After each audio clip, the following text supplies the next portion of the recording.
Good evening, guys. It's really good to see you guys all here. We have a really exciting night tonight. Can you guys hear me in the back? Or is it kind of too loud? A bit too loud.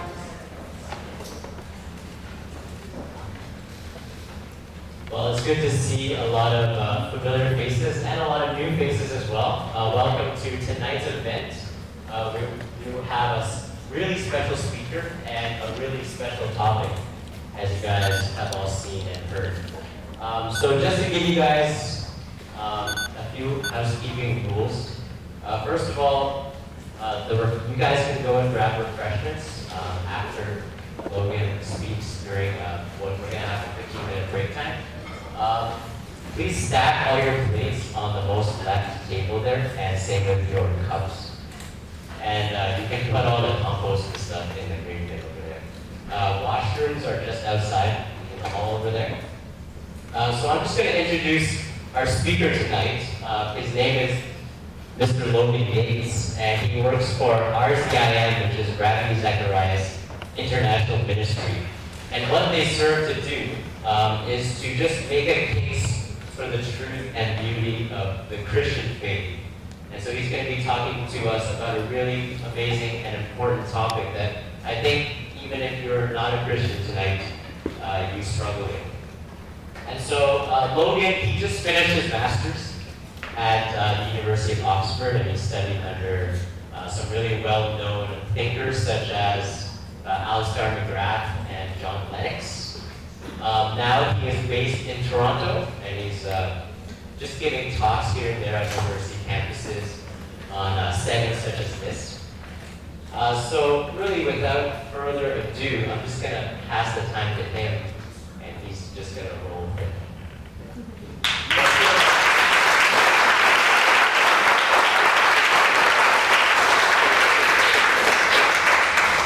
Well, thank you, George. Thanks for everyone here for having me. Thanks, if you're part of the group and you regularly come to events here. Thanks also if you just were nice to the friend that invited you and you came along. You're a good friend. It's great. It's really great to have you here. Now, the topic for tonight is, has science buried God? And our hope for the evening is actually, as a whole, this evening would feel like a time of discussion. I'll be starting things off by speaking for about 40 minutes. But after that, we'll move to a time of question and answer, and then we'll move to some informal discussion afterwards over refreshments for those who want to stick around. And as you might guess, I have a view on this question that I'm going to be presenting as a conversation starter. I really submit it to you as something for your own consideration, something for you to come up with your own conclusions on. But I do encourage you, as I'm speaking, to be thinking about your questions. You might have noticed on the seats where you sat down, there are these little feedback cards, and there's a space on them for writing a question down. The way that we're going to do question and answer is that I'm going to finish, we're going to have sort of a musical intermission, and then we're going to have time to collect up the questions from the cards. So I just encourage you, as I'm speaking, if you say, something comes up and you say, I want to ask you about that, I encourage you to write that down. There is a space for a name, but if you'd rather not put a name, that's fine. That would only help us if we don't get to all the questions to follow up with you afterwards, if you still want your question answered. And I'm really happy to talk to your questions and answer them if I can. But I'm just going to start a little bit in terms of my own background. How did I get involved in this topic, science and faith? What's my story with this? I'm American, I'll admit it. I went to a high school in the States known for science and technology. It's actually one of the top schools in the country. I had a lot of friends who went on to study engineering and science at MIT, Harvard, Caltech. These are friends who now work for Google, IBM, Microsoft. I took my studies in a different direction. I left the science world and went into theology. But I ended up finding my way back to science because in my graduate work I studied something called the philosophy of science, which is the study of how do we do science, what does it mean, what is its limits, what is its scope. But even still now, I have conversations with friends from high school, and they find out I'm a Christian, and they say, Logan, I'm so happy you're a Christian. I can really see the meaning it brings to your life. I can see that it gives you joy. And in some sense, I kind of wish that I could have faith. I wish that I could believe. But, see, I'm a rational person. I can't believe those things. I believe in science. Now, my friends are being polite with me, but there actually is a word we use in today's society when you have somebody believes in imaginary things or talks to imaginary people, we tend to call those people insane. Now, I'm not saying my friends are saying that about me directly, but basically, I think they're saying something along the lines of, Logan, I think you are insane, but I can see that your insanity brings you such meaning and joy in life that I'm so happy that you have that. And in fact, I'm so longing for that kind of meaning and joy in my life that I'm almost willing to be insane to have it. These are the kind of conversations I have with my high school classmates. But on a more serious note, what's going on here is there's a perception that science and faith are inherently at odds with one another. You can't be a rational person and believe in the irrational, believing in God. Peter Atkins, a famous chemist at Oxford, says, science and religion cannot be reconciled. But what I want to suggest this evening is perhaps this question is more complicated than that. It should at least give us pause that the founders of the scientific revolution, all those people you read about in bio and chemistry and physics classes, the vast majority of them believed in God. People like Newton, Galileo, Kepler, Faraday, Mendel, Pasteur, these are all people who didn't seem to have a problem reconciling their faith with their science. To start off this evening, what I want to do is actually look at a passage of the Bible. And I know there might be some here saying, I knew this was going to happen. They're going to talk about science, and then they're going to start with the Bible. If that's you, I'll say, just give me a second. Let me explain. There is a theologian named N.T. Wright, who was a chaplain at a college in Cambridge. And as the chaplain, he would meet with all the incoming students. And as he would speak with ones who didn't believe in God, he would ask them, tell me about the God you don't believe in. Tell me about the God you don't believe in, because chances are, I don't believe in that God either. See, what he was getting at is that often people have in their mind a conception of what God is like, and they reject that. Big flowing beard, robes, that kind of thing. But the fact is, often no one believes in that kind of God. So it gets really important as we think about this question of God and science, and particularly speaking on the Christian God and science, we need to get right what the Christian God is actually like.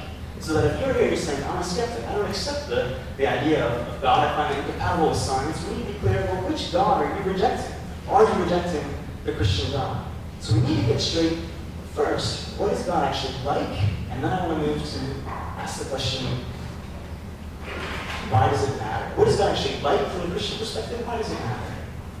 The passage I'm going to look at is in John, which is one of the biographies about Jesus, and it's just the first 5 verses. Here's what it says. In the beginning was the Word, and the Word was with God, and the Word was God. He was with God in the beginning. Through him all things were made. Without him nothing was made that has been made. In him was life, and that life was the light of all mankind. The light shines in the darkness, and the darkness has not overcome it. We're told a few verses after this that the Word, by using that language, John is referring to Jesus. And I just want to focus on one thing he's saying about what this Word, what God is like. John is claiming through him all things were made. That is, through Jesus, all things were made. God created through Jesus. Without him, nothing was made that has been made. Okay, you might say, why does this matter? This is saying that God is the creator of all things. Why does that matter? Well, it matters because often people have in mind this narrative. Look, thousands of years ago, we needed to believe in God because there were things in nature that we didn't understand. Even hundreds of years ago, how do you explain lightning? We're not sure. And often what people have in mind is something like the Greek conception of Zeus. Zeus was the god of thunder and lightning. That's how we explain those phenomena. But now we're at the point where science is advanced and God's territory has gotten smaller. We don't need him to explain anything else. He's extra. Why do we need to suppose that a God exists when we have science that explains anything else? But what this verse says about God creating everything is, it doesn't say God created the bits of the universe we don't understand. It's saying, no, actually, he created everything. Why does this matter? It's almost like if you were to say, I do not believe in the Christian God because of this scientific process, this scientific explanation for the need for life or how humans came to exist. If you say, I have a scientific explanation, therefore I don't believe in God, I want to say, I don't think you fully thought through the question of whether God exists. Because it's almost like I want to ask you, let's say we leave this evening and go to the parking lot out back, and we have in front of us someone's car. Maybe it's my Prius, my precious, nerdy Prius. And some of you, a few of us are around, and I say, give me an explanation for this automobile. Give me an explanation for the car, Toyota Prius. And one person says, one of you says, well, how did it come to exist? Well, the assembly line, I suppose, built it. That's how cars get built. It goes through an assembly line. But someone else could say, well, actually, an explanation for the automobile could be Henry Ford, the inventor and the designer of the automobile. See, one is an explanation of mechanism, the assembly line. This is how it happened. This is how it came to exist. But the other is an explanation of agency. Here's the mind behind it. And so to say this scientific process exists and to say that therefore God does not exist is as ridiculous as saying because the assembly line exists, Henry Ford can exist. Both of them can't possibly be explanations for the car, whereas actually, that's not illogical, for those two explanations to go together. There are different levels of explanation. One is an explanation of mechanism, one is an explanation of agency. But my friends would rightly say, okay, but maybe that works for the automobile, but does that really work for the universe? Why do we need to posit this extra explanation of agency? Isn't it possible to just have an explanation of mechanism? And what I want to do for the first part of this talk is to say, well, I think that, I'm not just going to say this evening that I think science and faith are compatible. I think they are. I want to say I think science actually points towards faith, leads to faith more than anything else. And I want to start by just going through the evidence, because someone might say, I want to see evidence for this explanation of the agent. And I want to look at four quick things. I want to first focus on one thing this verse says, is that there was a beginning. In the beginning was the Word. In the beginning there was a time when something came from nothing. In the beginning there was a starting point. Now you might know, if you study history of science or even history in general, that for 2,000 years, ever since Aristotle, the intellectual elite have believed that the universe has always existed. That there was no beginning. That was the standard viewpoint. It's the standard viewpoint for 2,000 years. It's only been in the last 150 years that this idea has come up that actually perhaps there was a beginning. Perhaps there was a time they were noticing the universe seemed to be expanding, and the theory was put forward at the Big Bang. This was in late 1800s, early 1900s. And right away, actually, there was resistance to this idea in the scientific community. In fact, the periodical Nature, if you study science right now, that's the most prestigious periodical. Its editor had said, we're not going to publish on this topic because if this is true, and you put this in print, he said if this is true, it gives Bible-believing Christians way too much to go off of. If there is actually a beginning, there's a point where something came from nothing. And of course, you might know that this is now the modern accepted theory in cosmology today, that there was a point where something became nothing. And you might say, okay, well that doesn't prove anything. I've labeled these as clues because I think that I don't think you can prove out of sight here, but I think I see clues that suggest something else is going on here. Like, I think at the very least, it gets us to realize, some people say, you Christians believe in such crazy things. Take the virgin birth, that Jesus is born of a virgin. That's weird. And honestly, I admit, that's kind of weird. It's weird. It's weird. It's weird to believe that. Christians believe weird things, yes. But the question is then, are you really asking your question or that challenge to Christian faith from a neutral place? Is your view not a little weird? One of my professors in Oxford is a philosopher named Vince Vitale, and he puts it this way. He says, which virgin birth do you believe in? The virgin birth of Jesus or the virgin birth of the universe? And he's just trying to get people to realize, look, both are weird options. But to believe that something just popped out of nowhere, the universe popped out of nowhere, we have to acknowledge that's weird. Things just don't pop out of nowhere. Like this clicker doesn't just pop in my hand, or you can't just get a phone that way, or that's just not how things work. It's weird. So you have to acknowledge that the idea that the universe popped into existence, that's also weird. So it's really what we're looking at here is not just Christianity is weird. Those Christians believe weird things. I think the question is, which weird things do we believe in? Do we believe in the virgin birth of Jesus or the virgin birth of the universe?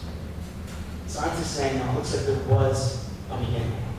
The second clue I want to look at is the clue of order.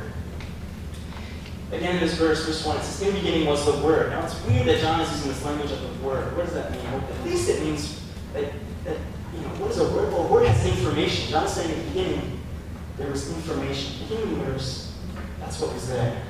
I just discovered Tommy Thompson Park in Toronto on Wednesday. I went on a run there. I don't know if you've been there. It actually is a park that extends out by the Toronto Islands. It was actually man-made. It's like all of the subway, the metro that they dug up, that put all the... You can notice the beach is like bricks and stuff, but it's actually a beautiful park. And I went there for the first time and I wanted to run there. And I got lost, and I was on the beach, trusting that it would come back to land eventually. And I noticed on the beach that sometimes you find these towers. And as you're running along, you see, sometimes someone has organized these blocks as the nice towers. I even walked around by ones that had poems that were written on some of the blocks. When you are running on a beach with just shrapnel and construction wreckage, and all of a sudden you find a tower, what's your immediate intuition tell you? Oh, someone has built something.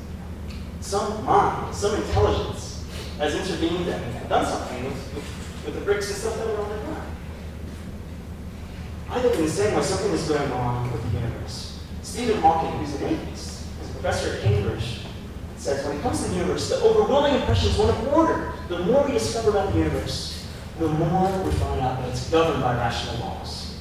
What you'd be thinking of here are things like the laws of physics. This is a guy named Antony Flew, who's a famous atheist, perhaps the most well-known atheist from the last century, who became a theist, began to believe in God towards the end of his life. This is one of the reasons why he changed his mind.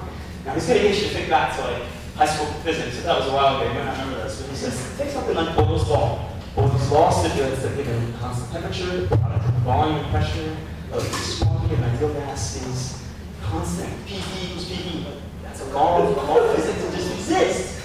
He goes on to say Newton's first law. What is that? It's that an object at rest will remain at rest. You guys remember this stuff. These are laws of physics. Now you might say, well, that's just the way things are.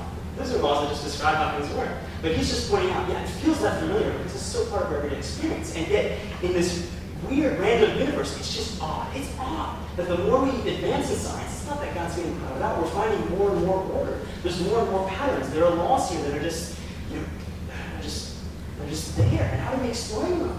We take them for granted, we don't think about it. But for Flew, this is a big reason why we consider that there might be a mind, there might be an order behind this. Richard Swinburne is the former chair of the Philosophy of Religion Department at Oxford, says, the very success of science in showing us how deeply ordered the natural world is provides us with strong grounds for belief that there is an even deeper cause for that order.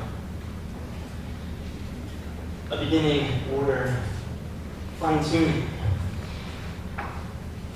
Astrophysicists, cosmologists are finding it's actually more than we realize. The more that we discover about the universe, we realize that it just seems that the dials of the universe, in terms of how fast the universe expanded, in terms of how far the Earth happened to be from the sun, in terms of the tilt of the Earth, the spin of the Earth, seem to be so finely tuned to permit human life.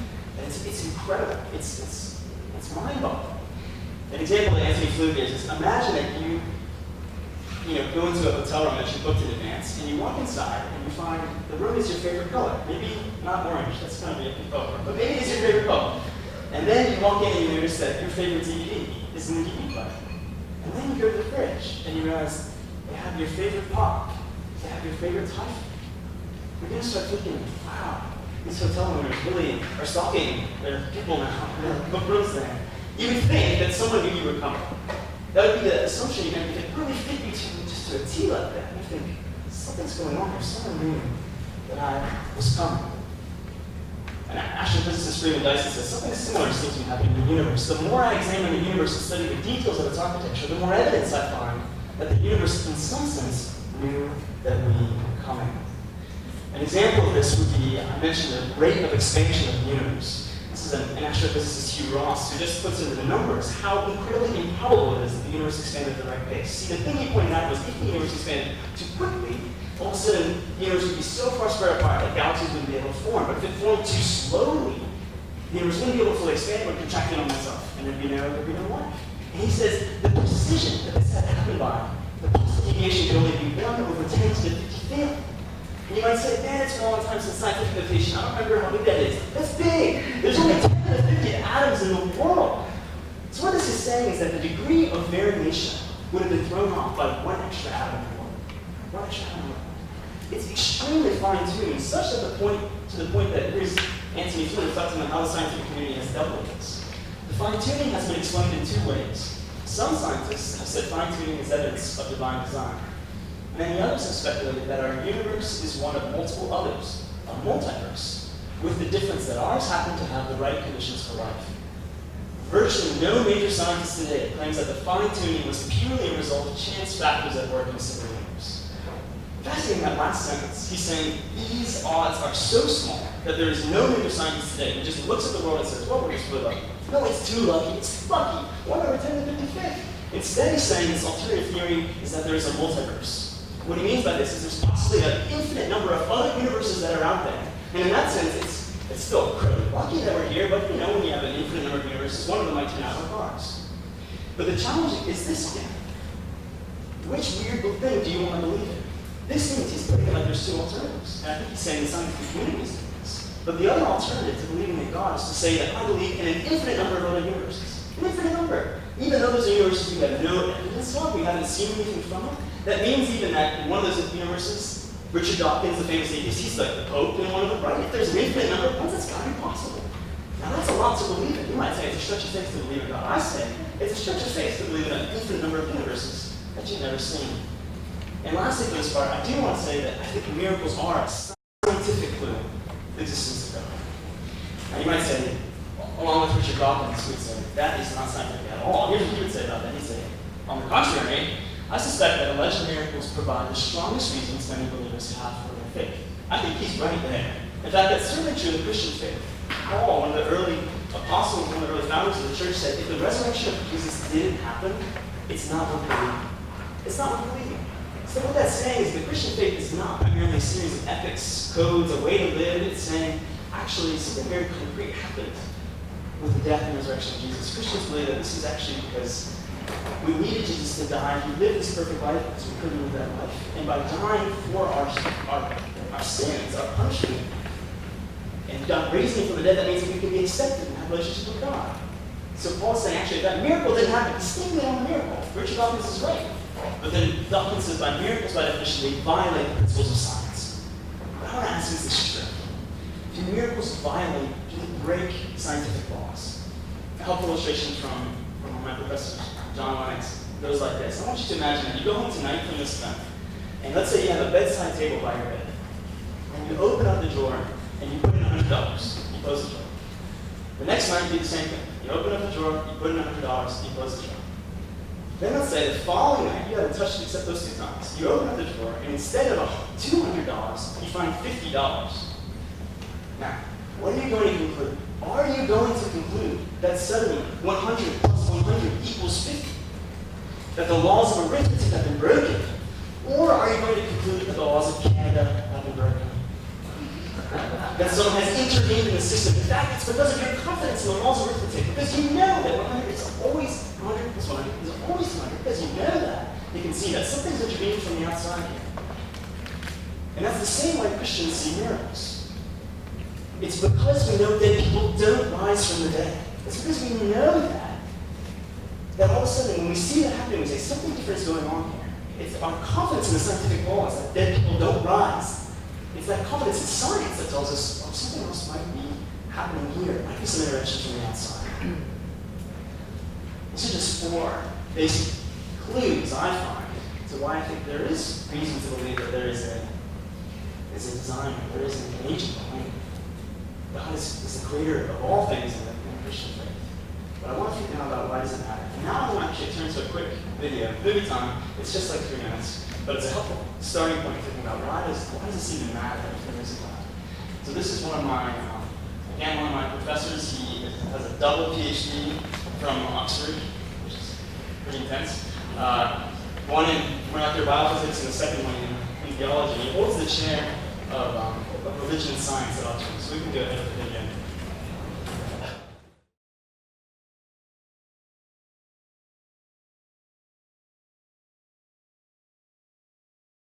When I was studying sciences at high school, I loved science. I thought this is really wonderful. I also felt, look, this thing called religion is just anti-rational, anti-scientific nonsense. I mean, who believe this kind of thing? I think when I went up to Oxford University to study science properly, I did chemistry as an undergraduate and then did research in molecular biophysics, I began to realize that things were much more complicated than that. I think one of the things I began to realize was that by its very nature, science was unable to answer a whole range of questions about meaning and purpose and identity. I think I began to realize that although science was wonderful, it had its limits, and that I wanted to go beyond those limits. In fact, more than that if you're a human being, you are going to ask these deeper questions which science just can't answer unless it goes beyond its own natural and right limits. And it seemed to me that either I had to say this is just nonsense, or there is something there which science can't get access to, and I need to discover this. And my initial assumption had been that atheism was just right and Christianity was simply wrong, superstition, nonsense. But as I began to look at Christianity more seriously, I began to realize it gave me this way of looking at things. That's what theory is. It's a way of beholding, a way of seeing nature, which actually made far more sense than my atheism. And I eventually moved away from atheism and embraced Christianity and discovered to my delight it gave me this way of looking at the world that made sense of science. It gave me a motivation for studying science, but also opened up a much bigger vision of reality, which answered not simply cognitive questions about how the world functioned, but these deeper existential questions of what the world meant, what I meant. And it just seemed to me that really science and faith can come together in a meaningful way. That's certainly my discovery. Now, I know many would say, well, look, science answers all of our questions. Well, actually, it doesn't. It answers some questions very well, but there are huge areas, really important areas, where it cannot speak. So to speak, science, in effect, raises questions sometimes which transcends its ability to answer them. And these are important questions that we need answers to. So I'm a scientist, I believe in God, I find these to enrich each other. And my feeling is there'll be many others who will make that discovery one day or the other. Theology, faith enriches our vision of reality. It gives us something that makes sense of life, makes sense of the world, and we all need that if we're going to lead our meaningful lives in this strange world that we find ourselves placed in. Alistair's main point is funny. After that, I didn't try walking that one. We impersonated all the time in class. We looked at it. His point is, are there some questions perhaps that science can't answer? And I want to suggest that this passage brings up three.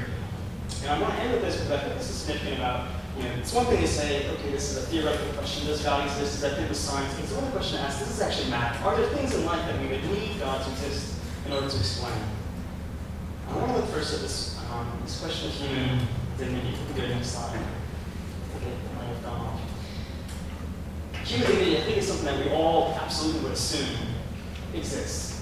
Imagine that I came in today and I said, you know what, I have something to confess to you. I was hungry at lunch today and I ate 2 baby cucumbers. I'm so sorry. I know you're all going to judge me for that. You're going to care. How would that be a problem? But imagine I changed the story and I said I had for lunch today 2 baby human beings.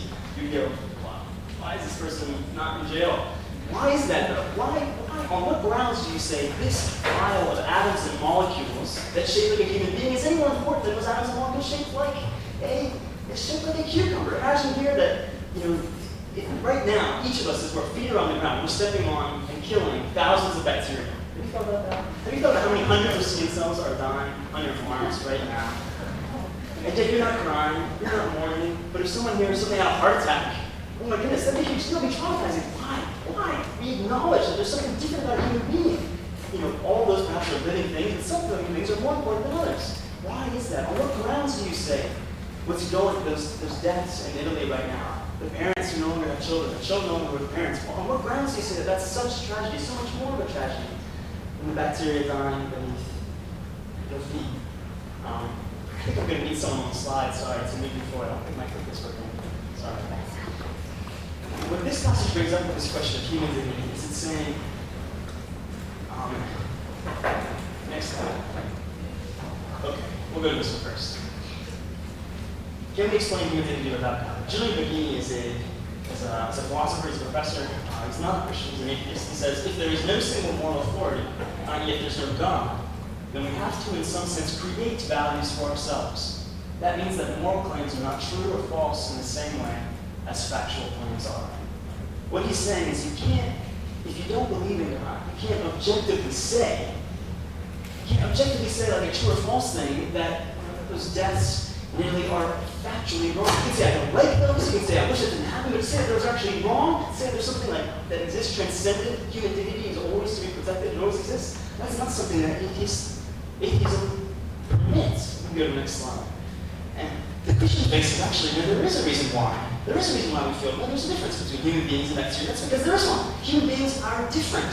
Verse 4 says, in him, and Jesus was life, and that life was the light of all mankind. We might say, well, that's a little weird. Jesus is picking out, human beings. He didn't come to die for the baby cucumbers. But what it's saying is in line with what the Bible says about the uniqueness of humans. The Bible says humans are made in God's image, which means that male and female human beings, we reflect God in some way. And that's powerful. That's unique to human beings. We can go to the next slide. Can we explain human dignity? The question is meaning. Obviously, we assume that life has meaning. Life that, we want to make a difference in the world. Can we have meaning without God? Let's go to the next slide. Another atheist professor of history of science at Cornell says, no inherent moral or ethical laws exist, nor are there any absolute guiding principles for human society. The universe cares nothing for us, and we have no ultimate meaning in life. You say, well, I'm so glad I came out here on Friday night to be told that I'm not meaning in life. But what's he saying here? I think he's just pointing out this. If we exist and everything going back in time is meaningless, accident, totally random, even the universe's existence is random, and if everything going forward from us is darkness, meaningless, I think that this guy just has the courage to say that if it's meaninglessness on both sides, it's probably meaningless on the side in the middle as well. The provocative thing about this is he said basically your life's work is kind of like building a sandcastle on the side of the tide that's rising. Or it's like, let's say you go to the Ontario Art Museum with a friend, and your friend starts taking down paintings from the wall and putting them on your friend's arm, under his arm, and you go, what are you doing? You know you can't take this out. And he says, of course I know that. Don't you think I know that? Of course I know you can't take these out of the museum. I just want to hold them for now. You go, okay, really? All right. That's weird. It's weird. Why would you do that? If actually all that you're gathering in this life, all that you're doing, all the efforts, the career, the difference you're making in the world, if that's all just meaningless, if it's nothing, it's all just going to end, and you're going to have to give it back, and the waves are going to come and knock the castle down. That's how you want to maybe spend an afternoon. It's fun to make a castle, but do you want to give your whole life to that? This guy's saying, well, if there's meaninglessness on both sides, that might be what we're facing. But what does the Christian faith say? This next slide, please. I'll make it back to this idea of the word. In the beginning was the word. Very interesting. John uses this language of the word. We'll talk about how it means. It's talking about Jesus, but it's also a word that refers to information. But there's a deeper thing going on here. The word in Greek for word is logos. And that's the word that had a huge philosophical baggage in the time in which this was written around 70 AD. There's a lot of discussion on this idea of a logos. That's where we get the word logic from. And a logos was understood to be the key to all meaning in the universe, the key to meaning in existence, the key to the secret of life. And there are all these different schools of Greek thought that are talking about whether there is a logos. The Epicureans believe there wasn't a logos. There wasn't a meaning of life. It's all meaningless. But the Stoics believe that there is a meaning of life. We just can't know it. And John has the audacity, clumsily almost, we would say, to someone who thinks that this is just writing, would say, he steps his foot into this philosophical debate. He says, the meaning of life is not a person, it's not a theory or a set of ideas or a way to live, it's a person. It's a person. And we're talking about this word that in him was life. It's a meaning that gives life. The word for life here is the word zoe. It's Greek name. Zoe, there's another word in Greek that means life. It's bios. That's the word for biological life. Zoe is the word that means fullness of life. John is saying here, there is a meaning to life. There's a reason why we feel that there's a meaning to life. There's a reason why we get up in the morning. We need a reason to get up. We need a reason to have a career, something to live for. John is saying the reason why we long for that is because there is one. There is a meaning. But often we don't find it. We go to the next slide. A few chapters later in this book, Jesus has a conversation with a woman at a well. Jesus is at the well, he's thirsty, he asks for a drink. The woman says, you didn't even have buckets to get water. And Jesus says, if you make water wells, you would ask me, and I would give you living water. And the woman says, what's living water? Jesus says, well, think about it. You come back here every day to pick up new water for your family. If I would be living water, you drink it and you'd be satisfied, you never have to come back. Jesus says, I would like some of this water. Jesus says, go and meet your husband. A little random. She says, I don't have a husband. Jesus says, you're right. You have 5. You have had 5, and the man you're with now is not your husband. She goes, very astutely, she goes, I perceive that you're a prophet. But then what happens? She then raises the philosophical question of the day. She says, and they say that Jews say that you should worship in Jerusalem. Jesus is a Jew. So she raises the big question of that. Jews say you should worship in Jerusalem, but we Samaritans, we believe we should worship on this mountain. And what's really interesting is just what's happening dynamic-wise here. She raises the big question of the day. I think for our age today, has science buried God? Is one of the big philosophical questions. And if you know the story, you know that Jesus answers her question. He gives her a straight answer. He says, salvation will come through the Jews. But if you notice, he's really just not interested in theoretical questions. And if you're here and you're thinking about the Christian faith, maybe it's something you've grown up with, or not really sure what you think about it anymore, maybe you haven't really thought about it deeply, you'll notice that as you explore these questions, because the Christian God is not just a theory or an abstract thing, but a person, you'll find that very often he'll start to get personal. And that's what he's doing with this woman talking about her husbands. He's saying, I'm talking about living water, and I'm not changing the subject when I'm talking about husbands, because I really wasn't talking about water. I was talking about, where are you finding your meaning in life? And he's trying to get this woman to see, like, look, you've been looking for affirmation to know that you're worth something as one of the brightest guys that you've been hanging out with. Guys that you said, I married this guy, but oh man, if I married that guy, it'd be so much better. And you've done that 5 times, and you notice it's not filling you up. And she's saying, there is a meaning to life, but what you're seeking, what you're going after is water that's not filling you up. Let me tell you about living water. And I think as you start to think about the Christian faith, the reason I bring this up is because I think that we can't just think about this on a theoretical level. Because if you notice here, Jesus goes in and he puts his finger on the thing that matters most to us. And I wonder what that is for you. It might not be guys or girls' relationships. For me, it was definitely academics. And I wonder if that's the case for any of you, where ever since first grade, it's all about getting the top mark. It's getting into the top university. It's about getting into the top medical school. But then you notice that all throughout that time, you make an achievement. But then how long does that last? That you're happy about it. Yes, I felt good. That was good. But now I have next year. I'm going to read over the summer. I got to be ready for that.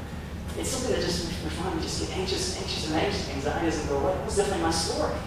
Jesus is saying there's a reason why you long for meaning, because there is one. There's a reason why what you're looking for meaning isn't filling you up, because it's never meant to. But there is something that is. There is something that is meant to. And Jesus said that that's finding meaning in himself. We'll go to the next slide. Can we explain human thinking? We know that there's human thinking. Can we explain about living? We know that there's a meaning to life, but it's not just a sandcastle on the beach. But can we explain that? On what basis do we say that? And the last thing I want to talk about is this question of hope. You might say, I'm a pretty pessimistic person. I don't really have hope anymore. I think you did. Think about all of the blockbusters. Think about all the Marvel movies. Every single movie that comes out, why do they always have good endings? It's almost like are they just out of ideas down in Hollywood? There's actually an article published in the Atlantic that said was titled "All Stories Are the Same." Atlantic, secular,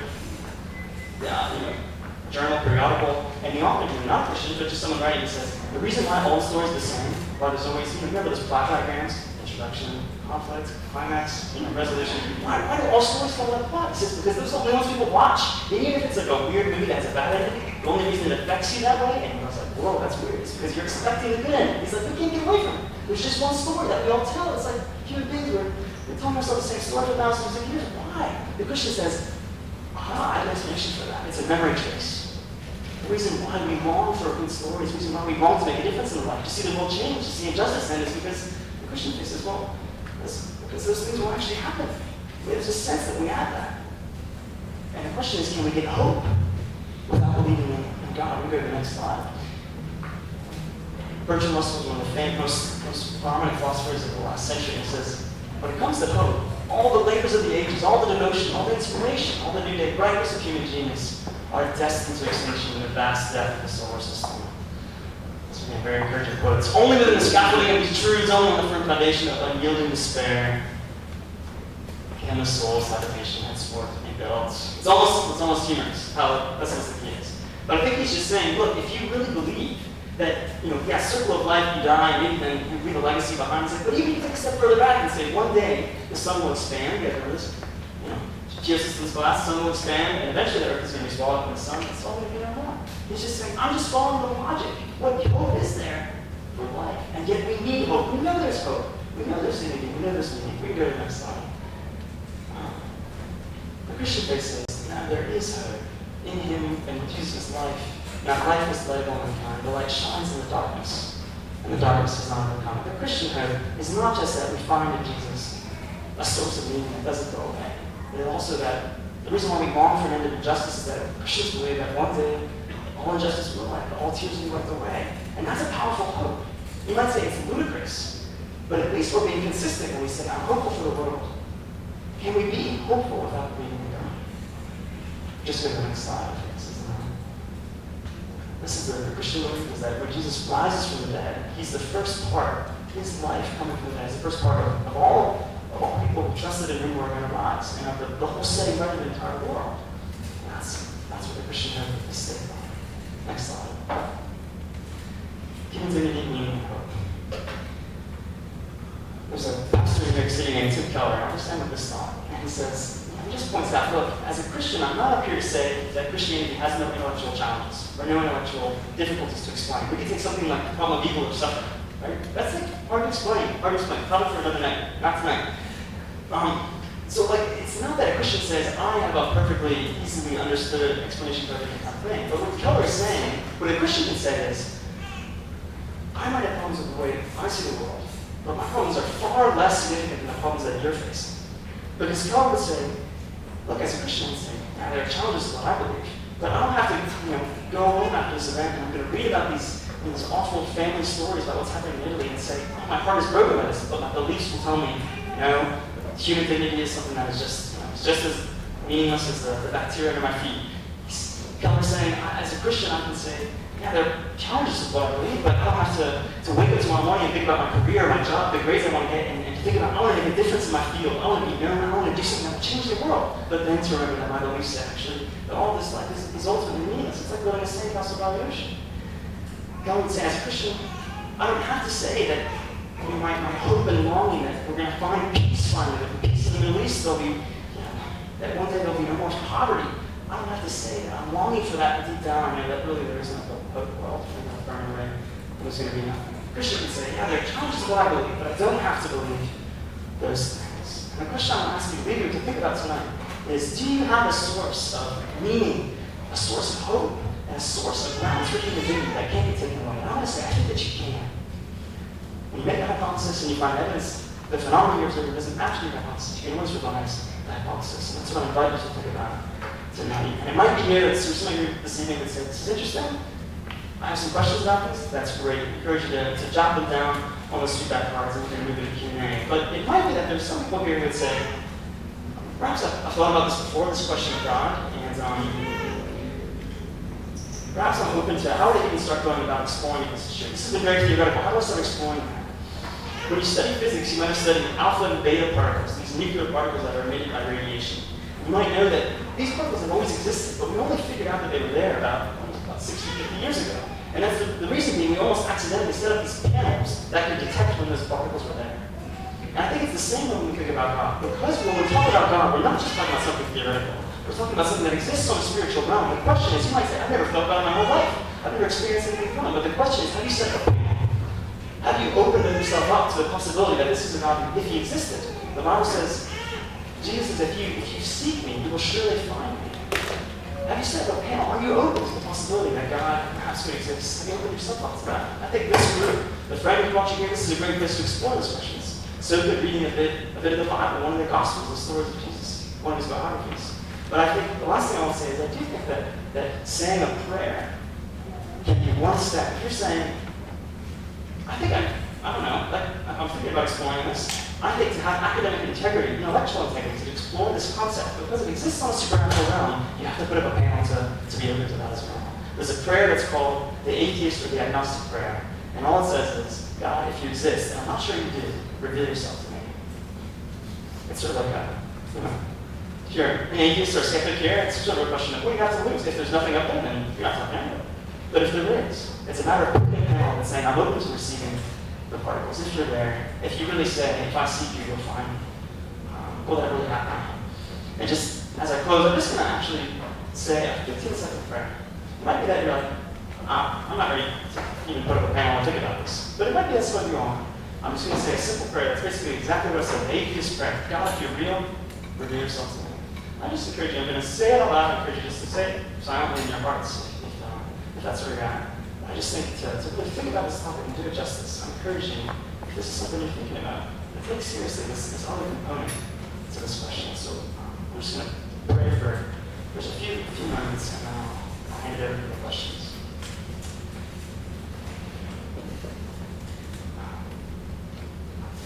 Dear God, Lord, some of us here, perhaps we don't know if you're real or there, or have an experience with you, or just don't know what to think. But God, we do pray that if you are real, if you are who you say you are, that you reveal that to us somehow. Lord, if we are looking for something that is like water that's actually not filling us up and we're just stuck in anxiety and worry and feeling meaningless, Lord, if that's really the case, and there is something that can give us something, I pray that you would show that to us in a way that we can feel and understand. sounds like my prayer. Great. Well, thanks so much for your time, for listening to me. I'm going to hand it over to George now. I think he's going to call the band. While he's coming up, I'm going to just talk you through again the feedback card. We really would encourage you, actually, if you come here regularly or not, we really want to ask everyone to fill it out if you can. You don't have to put your name down, but we do these kind of events pretty often. The more and more we can do better. It might be that your question or comment would be, I kind of didn't like the cookie sandwich. That'd be fine, that'd be helpful, but we're really encouraging everyone to fill it out. If you have a question, we're going to collect those up and look at them. But then I also want to call your attention to the 3 boxes at the bottom. If you have your cards and you can look at it with me, that'd be great. There are 3 boxes there. One that says, I'd like to hear more about topics like these. We might be doing more of them here on different topics. This is ones on science and God. We might do some of these ones on other religions, or what about music, Christianity, all sorts of questions like that. We encourage you to check that box. If you want to learn more about Christianity, maybe you're like, this gave me something to think about. I'm open to chatting to someone about it. I would encourage you to check that box, or if you want to say, maybe, actually, I have particular questions and I want to sit down with someone. I've never had a Christian answer this question. I always wondered, what can you say to this? I encourage you to check that last box that says, I would like someone to contact me. Obviously, if that's what you want, please put your contact info down. But I do encourage you now to write the questions down. We're going to move to a time of song, meditative music, and then we're going to do some Q&A. So thanks for your attention. Let's all give Logan a round of applause, guys.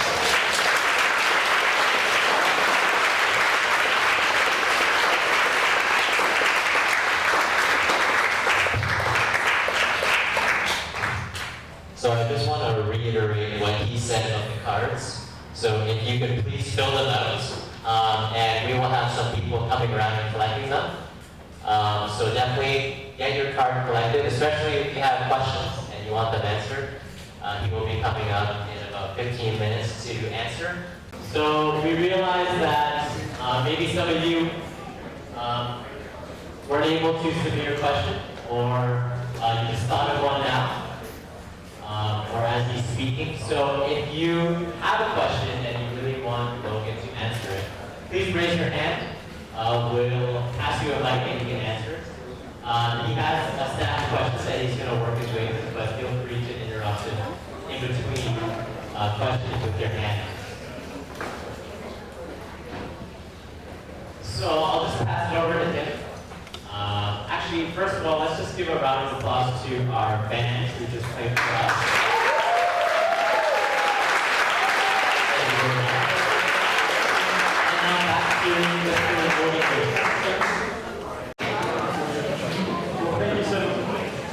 Thanks so much for your questions. These are awesome. A lot of questions got handed in. We're going to try and get through as many as we can. Is that good? There you guys. Speak directly in on the gas cat. And you're singing. Right, I'm singing. Okay. Don't have to do that. Questions? There's a lot, but not that. I'm not saying. Okay. First question I want to look at. We're going to profound here tonight. It says, isn't human dignity born through experience? So in my talk, I talked about how, along the lines of what Alistair McGrath was saying, just like a hypothesis needs to make sense of the evidence we're observing. Some evidence that's part of the normal life we live is that we believe human beings have dignity. Where does that dignity come from? The Bible says that comes from being made in the image of God. That makes us unique from all other animals in the world. We act as if that's true. What are the grounds for that? The Bible says, well, it's because we're made in God's image. But this question is really good because it's asking, isn't human dignity born through experience? And I think the profound part of this question is, I think, of course, something about experience, I think, really enriches the human life. And I think that, I can feel this personally. Part of the story of how I became a Christian, I alluded to it a little bit, was that, I had this very much an academic person, I was also very much into my running, and it was sort of the time of starting university that I had a financial crisis. I couldn't afford to go out of state to the top schools I was hoping to go to. I had a knee injury that ended my running. And it was actually when I was in Central America, just on a service trip. I was in Nicaragua, and we were there working in a very rural community out in the islands, in the Caribbean islands of Nicaragua. And I just remember coming across this group of people who were extremely joyful. They had very little, and I'm going around the church, and I said, I call myself a Christian my whole life. These people have something that I don't have. They have joy a passion and a richness in life. And I looked at that and I said, there's something about their experience of life that just feels like their life is more full, it's more human, it's more what it's meant to be. They're not anxious, they're not nervous, they're probably not going to be people who are going to be world famous and get past in that half. And I think that it was that life experience that really showed me there was something about the fullness of the human life that I had to see in order to say, I want that. See, it was something different. But I think I'll ask the question, this experience, give human dignity. I think what I mean by human dignity is, what is a human being worth? You can think about a very young child, very little experience. Is that human being worth less than someone who's older? No, we would say no. Human being is a human being. I think the question is, how do we measure the value of human life? You can do it, it's amazing people have thought about this method. You can do it actually chemically. You can boil down a human being and think about what are the molecular elemental components of a human being. It's estimated that average human is worth about $90. If you melt this down into carbon and chlorine. So as a human being worth $90, you could put an economic value on the potential of your work. How much are you worth? How much are you paid per hour? That's a way that you can measure how much you're worth. Of course, that means that some people are going to be worth very little, others much more. You could measure it by social status, how many friendships, how many relationships does a person have. But I think with each of these measurements, we always find that there are people who are, say someone who's physically or mentally disabled, someone who doesn't have as many friends, and are we really going to come to the point of saying their worth or dignity is diminished because of that? I would say, yeah, there's something in this that says, no, there's something more profound than that. There's something even if a person can't have a relationship, or it's not contributing to society. There's still is worth that's there. So I would say, I think that our understanding of what a full humanity looks like, I would say that's informed and deepened by experience. But I do think that human dignity has to come from something deeper, has to come from something intrinsic. And this is what I think a lot of modern Western liberal thought is based on. We tend to assume, well, everyone believes that humans have dignity. And it's like, well, not really. I was just with a missionary couple who's serving in the Congo. And in the Congo right now, there's a lot of research in traditional religion and actually child sacrifice. Believe it or not, it's still sometimes an issue. And you even see posters around the city. They found dismembered child body parts. You might say, so it's part of us in the West. You say, how could that possibly be true? That's so outlandish. But actually, when you leave some parts of the world, you go to some parts of the world, and this is not as straightforward as we might think. But I think something that says, no, it's not just culturally relevant for human beings to value. It comes from something more direct. Now let's get this one. I want to go to this next question here about how does one believe which God to believe in? The belief in the wrong God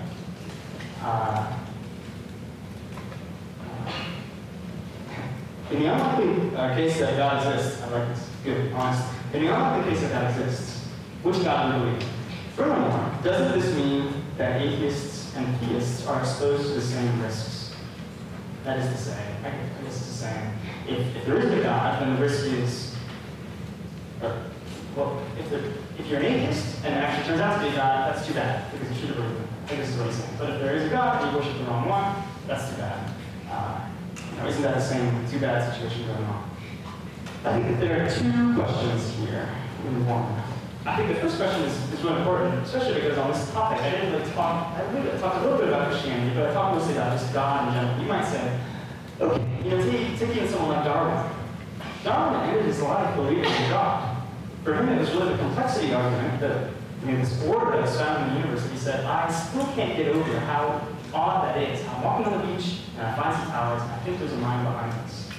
But to go any further than that, Darwin would be, and perhaps would say, well, there's so many gods out there, which one would you believe? And I think this is a really good question. It's one that we all have to think about. We just say, the claim would be, well, you're just a Christian because you grew up in a Christian family. Of course, that claim can go back to an atheist as well. You're just an atheist because your family's an atheist. That's not actually that straightforward an answer. There has to be a way of deciding which one is true. And I think the unique thing about the Christian faith is it assumes it's as if God left these traces of himself on the universe. And we can imagine, if this actually were the case, wouldn't it make sense that all these people, all these different cultures and religions and backgrounds would be finding ways to talk about what this God is like? We have a sense of what he's like, but we're not really sure. Would it make sense that would happen if there were a God? He really had created a longing in our hearts for him. If he had left signs of himself across creation, would it make sense we had all these different religions? See, an atheist has to look at all the religions in the world and say, at their heart, of each and every single one of them, there's an untruth. Every single one of them, at their core, is based on something that's not true. That is, that there is some kind of divine supernatural God. And I find, well, that's a lot to say about the 96% of the world that believes there is a God. I feel as a Christian is actually a much more nuanced way of thinking about this. Is saying, would it make sense that there be all these people who are trying to talk about God if he did leave a symbol of himself in our hearts and in the world? But then I think the thing about the Christian faith is it's almost as if God recognized that this would be a problem or a challenge. And the Christian unique idea of the incarnation, this idea that God became a human being, it's as if God would come and say, let me come in and clear up the rumors. When the Russian, I mentioned this last time I spoke here, I love this story. When the Russians first went into space in the 1950s, the first cosmonaut came back and announced on Russian, Soviet communist television, I've been to heaven and there is no God. And C.S. Lewis, who was a professor of Oxford at the time, right away pushed back and said, does it really make sense to think that God exists actually in space, that you would see him there? Because he said, wouldn't the way that God would relate to us be much more like an author who relates with a novel that he's written, or a playwright who relates to the play he's written? And he isn't looking for God in space, a little bit like watching a Shakespeare play and looking for Shakespeare up in the rafters above the playhouse. I said, no, that's not where you would find God. What you find God is the author of that. But then I think within this metaphor, okay, then how could this author become known? And this is where I think the Christian faith is unique. There's an author named Dorothy Sayers, who's one of the first women to graduate from the University of Oxford, and she wrote a series surrounding a character named Lord Peter Wimsey. It's a mystery series, and as you read the series, you start to find there's a character that appears in the first two books, who also was one of the first women to graduate from Oxford. She also was an aspiring writer, and literary scholars say it seems that Dorothy Sayers has written herself into her own story. And what actually this character that she's written does is falls in love with the main character, Lord Peter Wimsey.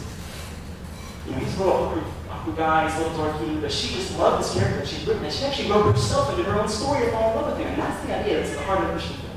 I think it's this idea that God is saying, I'm going to come in and clarify the rumors. I'm going to come in as the author of the story, write myself into the story and say, I want to get to know you. I want to come in a way that you can experience me and get to know what I'm like. And I think that it's that I think makes all religions, it's only the Christian faith that claims that that's happening. That God is coming to the world.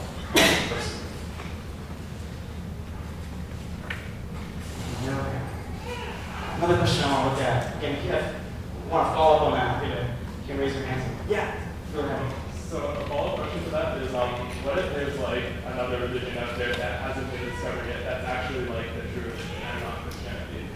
What about if that's actually the case? Yeah.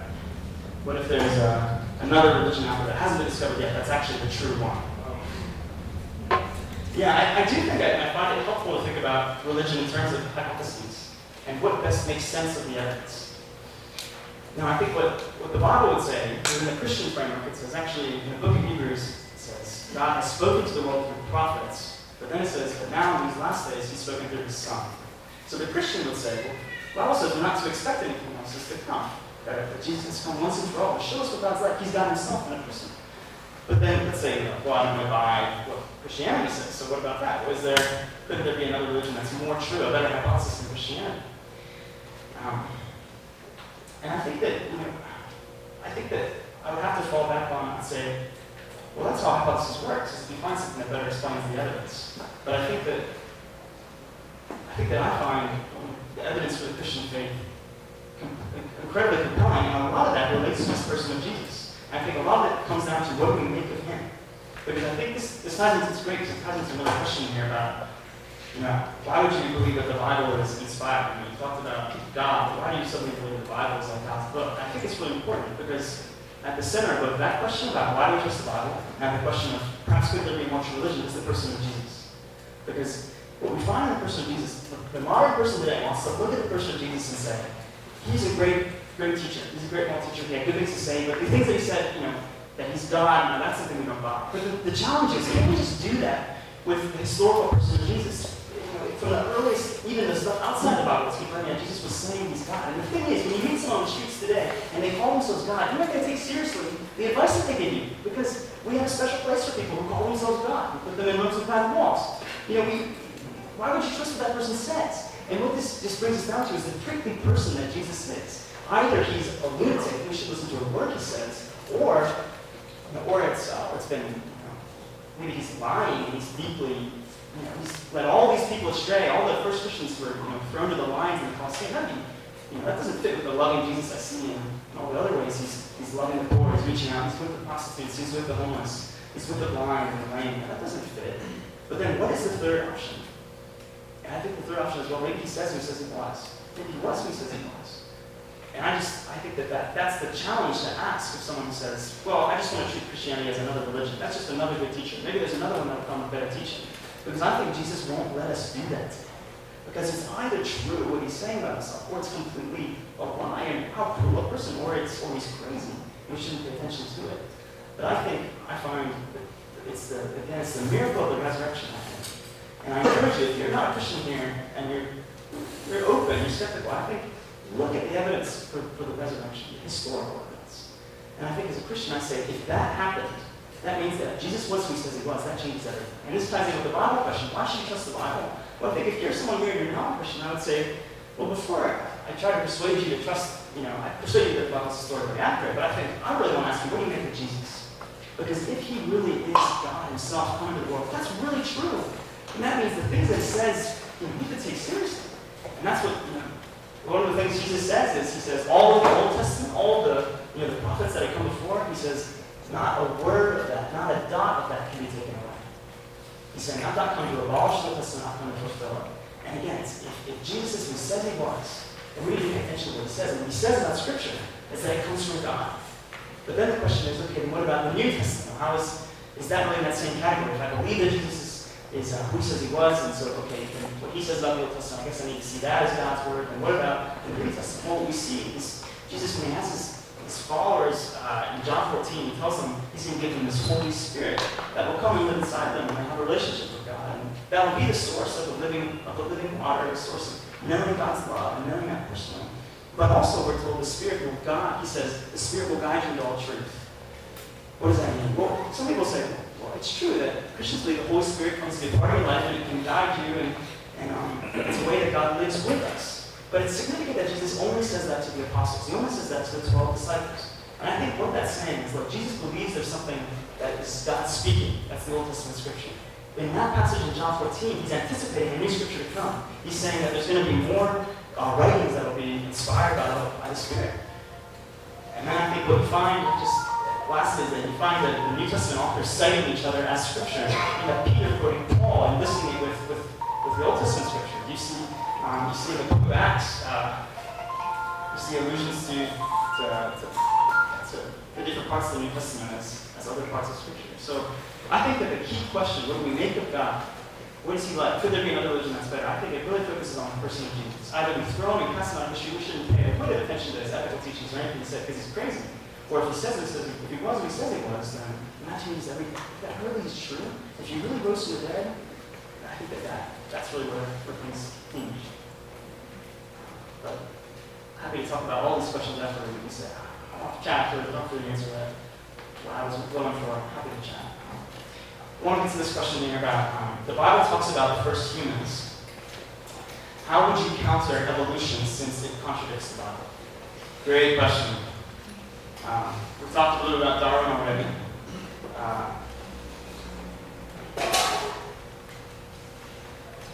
I think that I'm going to just start by saying, I think that this is an issue that Christians are thinking about and grappling with. How does evolution, if it's true, is it true? How does that fit the Bible? Isn't it true? Does this prove that God doesn't exist? Those are all the questions that are surrounding this topic today. I hope that for my presentation, I've made clear, if for you're someone who says, I'm convinced evolution is true, and because of that, I don't believe in God. I want to push back and say, even if evolution is true, I don't think that's very well thought through. Because I see, if evolution is true, what that is would be an explanation of mechanism. And how does that explanation of mechanism, how does the assembly line roll up and forward? I think that's too. I don't follow the logic there. But I would say, if evolution is true, let's take this question about human beings. they're two human beings in the Bible, but how would evolution deal with that? Since I am not a Old Testament scholar or a biologist, I'm not going to speak really on, I think, how the Genesis account fits up with evolution, if evolution is true. I think there are Christians who are on different places on this, and I think I'm skeptical of all sides. But I think something fascinating there is, in the latest science from geneticists, they believe in something called mitochondrial Eve. Maybe you've heard about this. It's this idea that actually all of the DNA in human mitochondria, in our human cells, can be traced back to one single female of the human race. I think about that and I go, now that's interesting. That's interesting. If it were to be the case that there was a single Adam and a single Eve, which I think the Bible makes us believe, then I think the fascinating thing is I think the science incredibly seems to be even pointing that direction. And on top of that, there seems to be evidence that there is perhaps a single male gene that all of us descend from. I encourage you to, don't take my word for it, look this up for yourself. Mitochondrial Eve is what it's called. And the fascinating thing is even it seems that perhaps their lifetimes overlap. And that's even from genetics. And I think that in general, as a Christian, if you're a Christian, you're thinking, how do I think about science and the Bible in general? I think an important thing to think about is, in some sense, what we observe from the world should impact the way we see Scripture. Think about when Jesus says, I am the door. What he's talking about is, I am the way to God. I'm the door, and I'm open so that you can have a relationship with God, because I've died for your sins on the cross, and you can have that relationship now. But the reason why we know Jesus is saying, I'm not a physical door, is because we know what a physical door is like, and we think, Jesus is probably not saying that. And I think in the same way, when we think about advances of science and how to fit the Bible, I think that we don't just say, oh, the Bible's not about science at all. No, like I said about the beginning, the Bible has always said there's a beginning, and that's a claim of science. So sometimes the Bible does say things about science. We need to take that seriously. So what you need to do, I'd say as a Christian, is if you really believe the Bible's God's Word, we need to take it seriously. But we also read it in light of what we experience. And a book I recommend if you're interested in the Genesis chapters particularly, whether is evolution true, how would that fit with the Bible, does it fit with the Bible, is it really true? I think those are huge questions, and I encourage you to think through those for yourself. There's a great book called 7 Days That Changed the World by John Lennox, and it just sorts through some of the main approaches that different Christians have on that question. But again, I say, if that's you, you say, I'm not a Christian because of that. I'd say, I don't know if that's as thought through as you might think. I think it's more complicated than that. I think there's still good reason to believe in the God of the Bible. Another question here, I think this is, again, a very good question. If the truth of the universe is that life is meaningless, then that's too bad. And we have to suck it up. A desire for meaning. The desire for meaning can make us desire to believe in a God, but does it prove it as truth? That's a really good question. I hope that in my presentation I tried to keep it in the context of, I think there's scientific evidence for believing in God. I don't just think it's a wish fulfillment kind of thing. But there are two things I want to say about this. Sometimes the critique that Freud brought to the Christian faith was Christianity was a psychological crutch. You believe in this because you want it to be true so badly that you believe in it, but it's just a crutch. It helps you get through life. But I think what the counter that can be pushed right back on that is, perhaps isn't even atheism another kind of crutch?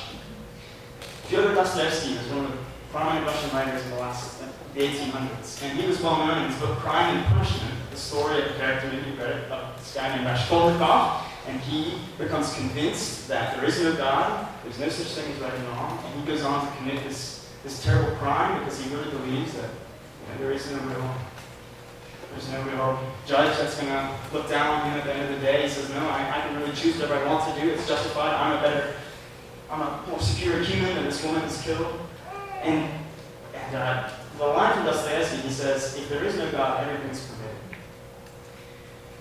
And I think that what that suggests is perhaps, you could say Dawkins might say, Christians are just afraid of the dark. But John Lennox has countered that and said, perhaps even atheists are afraid of the light. Because think of how Christianity, you might say this is such an appealing view, but actually I'd say, is it really that dreamy and lovely and wonderful? I think it's a powerful thing, I think it's true. But at the same time, what Jesus says, he says, if you follow me, pick up your cross. And the cross was a symbol of execution at the time. He's saying that if you follow me, it's going to feel like you're dying sometimes. He's saying, I want you to give everything that you have and surrender your whole entire life to me. And I said, that's a costly thing. That's not that rosy. But think even of atheism. I think what Dostoevsky was getting at is that if you believe that on the last day that you're not going to have to be accountable for anything that you've done, that's a kind of rosy view, isn't it? To say that I can live however I want. There's no God that's going to be there to see me at the end of the day.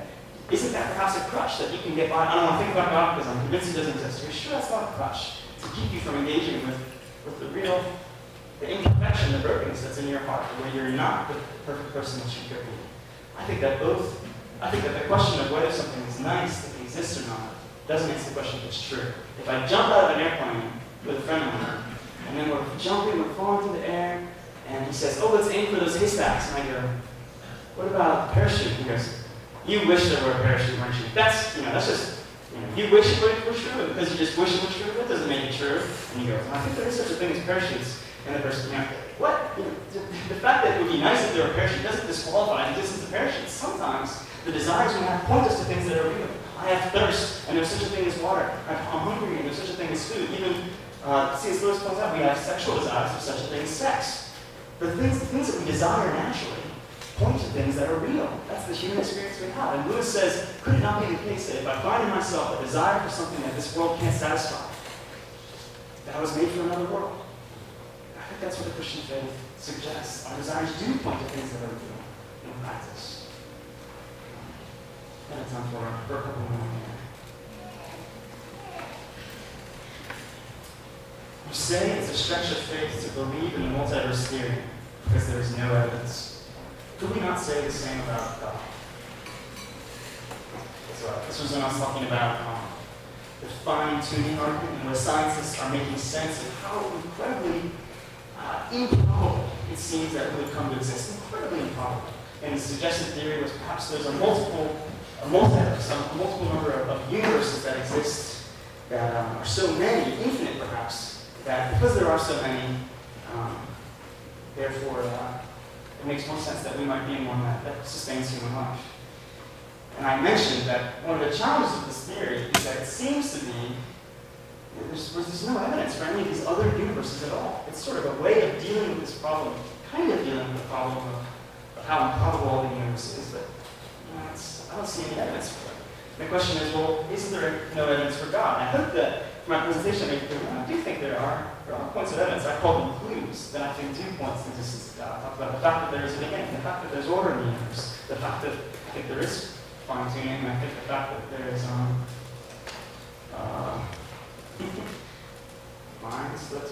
miracles. I think there are historical reasons to think that some kind of intervention has happened. But I do want to ask the question of both evolution and the multiverse theory. See, the thing is, if you don't believe in God, you have to believe in evolution. You have to. You have no other option. What other option is there? And I think that's dangerous whenever your preconceived view obligates you to believe something else. I think it's the same thing with the universe. I think if you believe it with the multiverse, I think if you don't believe in God, if you've accepted that out, just rejected that outright, that means that the multiverse has to be true. It has to be true. And I think whenever something has to be true, that's when we should start being wary about it.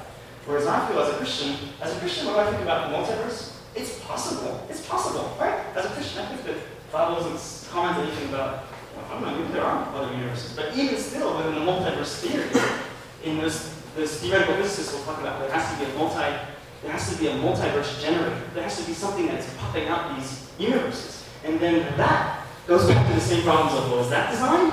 Is that order? How do you explain that? And I find the problem is not self-solving.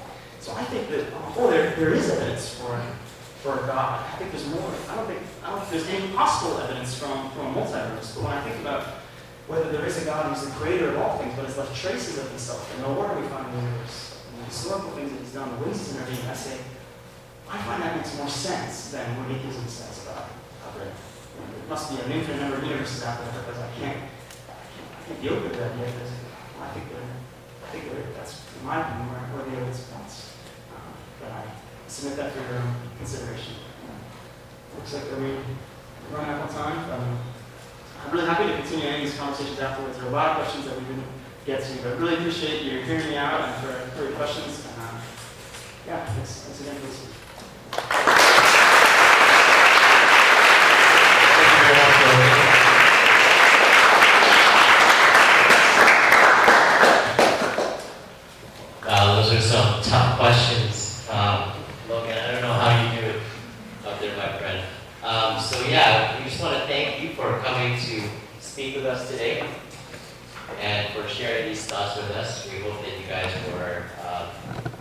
intrigued and really, I guess, learned something new today. We also want to thank the volunteers and the AV, so can you please give them a hand? If you want to help them make this event happen. So one last note about the feedback cards. If you still have some questions that were unanswered, or if you are interested to learn more about Christianity, or if you want to be contacted, so please drop off your feedback cards to me here after we're done.